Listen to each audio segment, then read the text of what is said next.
Hey, it's Karen from Scarlet Coaching. Now, this week I had a singer ask me the question, how do you sing when you are literally shaking on stage? Well, let's start by remembering that fear is not evil. It's not a dirty word. It can be essential for helping us to stay safe in the world.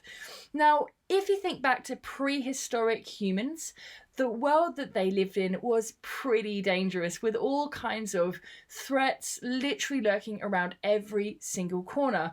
Other humans, the weather, saber-toothed tigers, other scary beasts. So the humans who were the most aware of potential threats were the ones who tended to survive to reproduce. Now, as a result of millions of years of survival of the fittest, our brains have become incredibly good at detecting and responding to potential threats, to potential danger. Now, these days, we tend not to run into saber-toothed tigers on a daily basis, but our brains still have this highly sensitive fear mechanism in place, which can be triggered by any kind of perceived risk or danger, and that includes phobias and, of course, the fear of singing in public. Now, when this danger mechanism is triggered, it's so powerful, it's so fast, that part of your brain that controls fear literally takes over.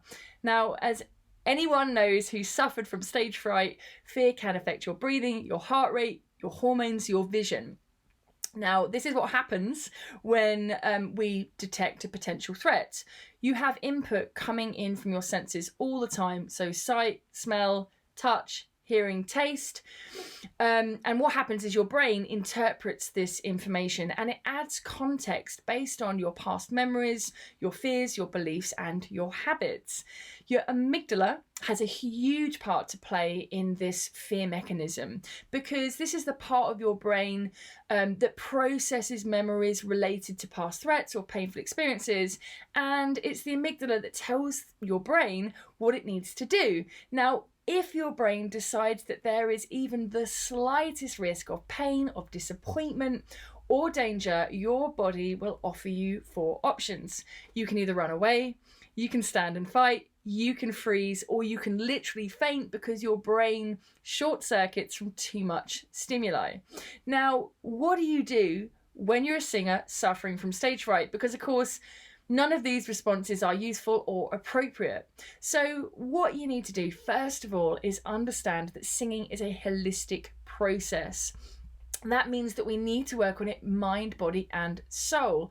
And what we need to do is we need to shrink this fear response. Now, a little bit of adrenaline, a little bit of excitement, a little bit of fear is great, because that's how we actually perform at our peak. Adrenaline can be wonderful. It's when the fear mechanism goes into overdrive, that's when we're in trouble. So the reason it needs to be a holistic process is this: you can't just work on your voice, because if you neglect your brain and, the mind part of this process, all that's going to happen, that fear is going to be huge. You're going to go on stage. You might be the best singer in the world in your living room, but when it comes to then standing on stage and you haven't worked on your mindset, you're just going to sing terribly, because your voice is going to shake, your breathing's going to, it's going to be short and shallow, your heart rate's going to rocket, your tuning will probably go.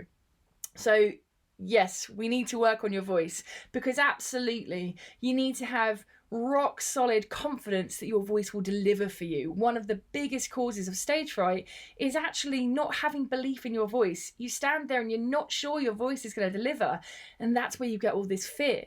So we also have to work on the mindset, though, because, as I said, you could be the best singer in the world, but if you've not been working on your brain, on your mindset, then when it comes to staying on stage, it's all going to go wrong. You have to work on both in tandem.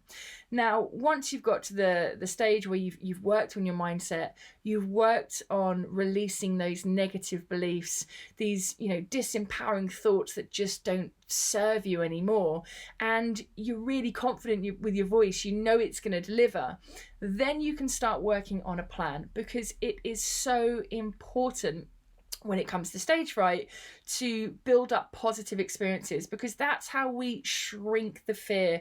That's how we teach our brain that actually singing in public or performing, it's really not that bad. Okay, it's not that bad. oh my gosh, it's actually really nice. And when the crowd responds positively, then we get these happy hormones. And, you know, that's when everything gets better and you can really build on that. The worst thing you can do, guys, is kind of think, oh, I've just got to push through it. I've just got to push through. Because if you go on stage and you've got stage fright and you have a bad experience, what's going to happen is that fear is going to grow.